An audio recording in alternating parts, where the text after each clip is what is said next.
field advantage. Certainly glad that you have tuned in. And as always, brought to you by Great Southern Bank. Great Southern Bank with more than 100 locations in 6 states. Great Southern Bank, understanding what really matters. Member FDIC. I'm Guy Newcomb, the scoreboard guy, alongside here.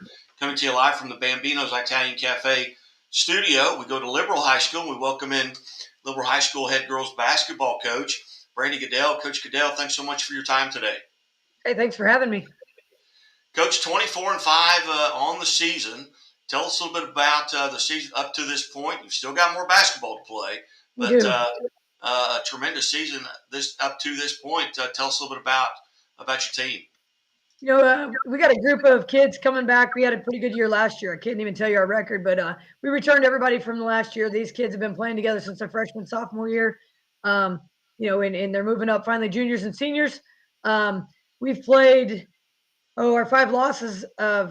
Diamond beat us twice, and then in Pittsburgh, Colgan from Kansas has beaten us twice. So I think Colgan's still undefeated. They've lost 1 game in the last 3 years, and then Diamond's had a really good run as well. And then we kind of screwed up and kind of got a wake-up call in conference. Got beat on a buzzer beater against Archie at our place on senior night. So, we kind of dialed back in and refocused. And the girls have played great together, and they've just done a lot of great things this year. 24-5 on the season right now as you head into your quarterfinal matchup with Appleton City. Tell us what you feel like you as a team and coaching staff and players are really doing well right now at this point. The last 2 games especially, the girls really locked in for that district championship game. I felt like they played pretty well against Rich Hill, but, we really locked in for the Hume game. Just defensively, they just came out. We held Hume to 7 in the first half. And then against Max Creek, it was the same thing, just making shots, making plays. Somebody's just stepped up and hit a shot when we needed it, but our team defense has been spectacular. But they've locked in and really prepared, and, they're watching probably as much game film as I am. And, they're just studying the game, and they want to win pretty bad. So it's been kind of nice. Well, take us back in Max Creek, 24-3 coming into that game, and I had seen Max Creek play a couple of times this year. Tell us a little bit about that game. It's a 7-point victory, 68-61. Tell us about that game.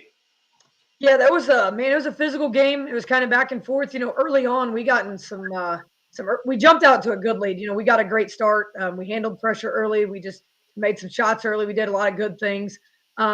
We made sure we kept a hand in, number 10's face. I'm not very good with names, but I'm great with numbers. But, we just kept a hand in her face and just didn't let her get shots. She had 2 at halftime, and we knew she was a streaky shooter, and if she got looks, she could be dangerous. We got out early, and I think at the half we had 4 kids with 2 fouls. And then one of our other starters for the night actually had rolled her ankle in the first quarter, so she missed a lot of time too. So let me tell you, I was getting a little nervous because, we got all these kids with foul trouble, and we called on one of our freshmen. It was actually the girl that rolled her ankle. We kind of joke now. I was just joking a little while ago, and she said, I had to roll my ankle to get my sister some minutes. But, yeah, her sister came off the bench and took her job defensively, and, just did nothing to hurt us. As a freshman that didn't get as many minutes as everybody else, didn't even play in all of our games, she just came off the bench, ice in her veins, and just did everything she was supposed to do. So it was an excellent deal. Early on, like I said, we still had a 4-point lead at halftime, and then we just kind of kept, Taylor stepped up, made some huge shots. But everybody did. Ellie made some great plays. We had to take turns, going on their big score, and, which kind of makes we couldn't draw a foul. We just kept, drawing blocks. And so everybody kind of had to take their turn with her because we were all in foul trouble. So, but we did just enough that we could rotate around and stay fresh. So that was good. As you look at, this team is a team you're very familiar with. Yeah. Talking about Appleton City, you've got a bunch of common opponents, so they're not going to be any secrets. No, it's a conference. Yeah, it's a conference game. We've already played in conference earlier this year, so we had to go to Appleton at the end of January and face them in a conference game. And we knew going in it was a good chance that was going to be a conference game decider, and we got a good quick start that time, but they responded quickly in the second. It was back and forth the whole game, so we know it's not going to be an easy task on Friday at all. What are some things kind of comparing last year's team to this year's team? What are some similarities Obviously, there are going to be a lot of similarities because you got almost everybody back. We Um, do. and kids obviously with that extra year of growth and experience. How well do you think that's going to serve you as you go into this quarterfinal game? I'm hoping it serves us really well because they're really young. They've got a great young club, but they're pretty much freshmen, sophomores, and some juniors, whereas we're pretty much juniors and seniors. Really the biggest thing from last year is just growth. We're a little bigger, we're a little stronger, we're a little more mature.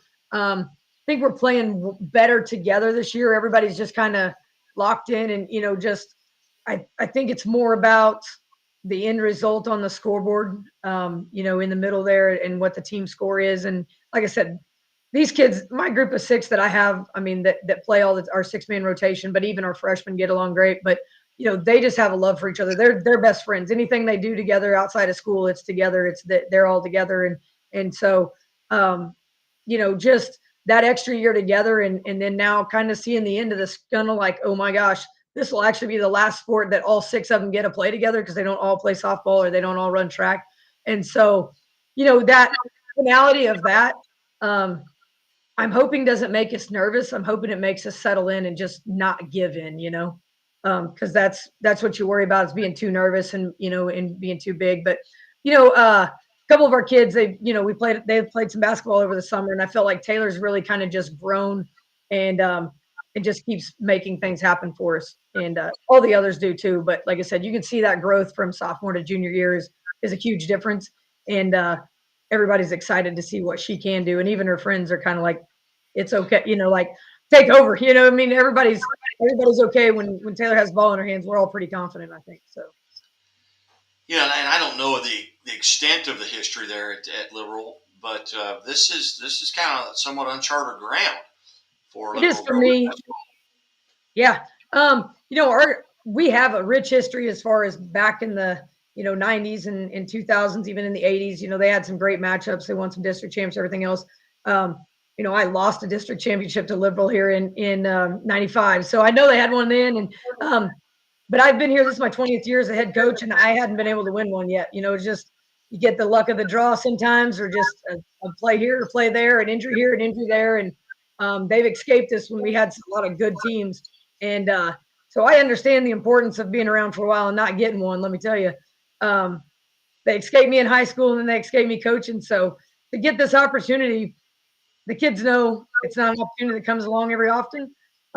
So we've had a lot of district titles, stuff like that. We've even had as far as 2000, 2001. I think they had a regional. The year before that, they were quarterfinalists, back when the boys went to state. But one thing our girls have never done here, which actually blows my mind to know how good some of those teams were back when I was in high school and right before, is the girls team has never made it to the Final Four. So yeah, it's uncharted water for sure if we can pull it off.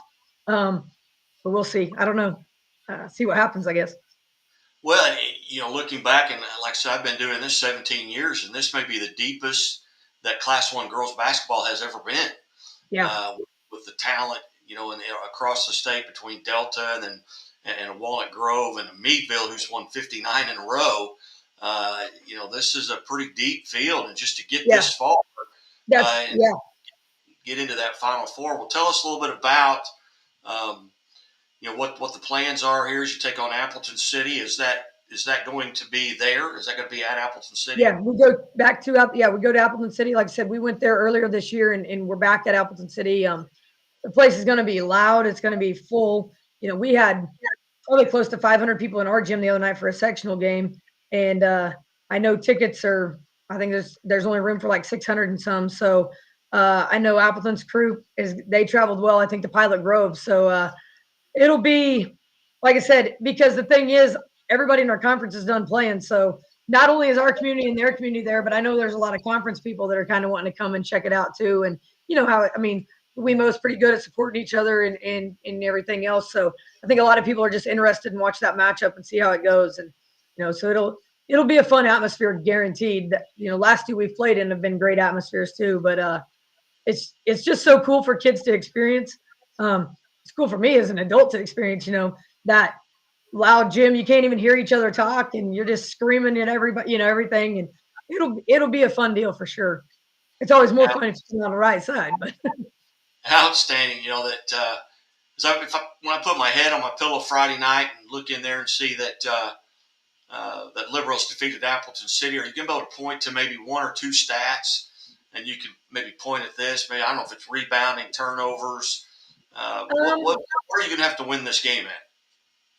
I think I think each team's shooting percentage is going to be a big telltale sign. So I think at times both of us have struggled to score at times, and then both of us have just lit it up at times. So, um, you know, kind of nervous because I feel like they didn't probably shoot the ball as well as they could have in their sectional. I felt like we shot it pretty well the other night in our sectional. Um, so you kind of hope that the streak keeps going that trend that way, and it doesn't always work that way sometimes, especially now that we've been at home and they haven't. So now we're going to flip the script there. They're going to be the home team and we're going to be the road team. But defensively, um, creating turnovers or creating stops. If it's turnovers or rebounds, we got to control the boards. They got some kids that hit the boards super hard, and so do we though. So it's there's just so many likenesses between the teams. We both kind of play a lot of man-to-man defense most of the time. We both aren't afraid to get up and pressure each other. We both have some shooters that can hit the ball well, and so I think it's going to be the team that it's kind of like I told the kids before the Max Creek team, Max Creek game, who's going to settle in and be mentally tough, handle the adversity of the crowd, the crowd, or who gets calls or doesn't get calls, or if things don't go your way for a little while. How do you respond to that? And there's just some little things like that I think they're going to make a huge difference. And I don't know, we'll see how it goes. Very So good. I hope, I guess, our maybe their youth will come into play and ours won't. Sometimes kids are young and they don't realize that they should be nervous. And then other times, the finality of, oh my gosh, it could be the end, could make them more nervous. So you just don't know how kids are going to respond and how they're going to act. You bet. Well, Coach Goodell, we greatly appreciate you being generous with your time here today at the Missouri Sports Network, and best of luck and safe travels.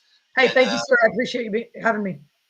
yeah, you bet. And hey, go get a win, and we'll talk with you next week about the Final Four. That'd be awesome. You That'd be bet. real awesome. Hey, you're watching the Missouri Sports Network at MissouriSportsNetwork.com, where everyone has a home field advantage. And as always, the Missouri State Highway Patrol reminds us, take that 3 seconds and buckle up. It's 3 seconds that could save your life. Be safe. Be smart.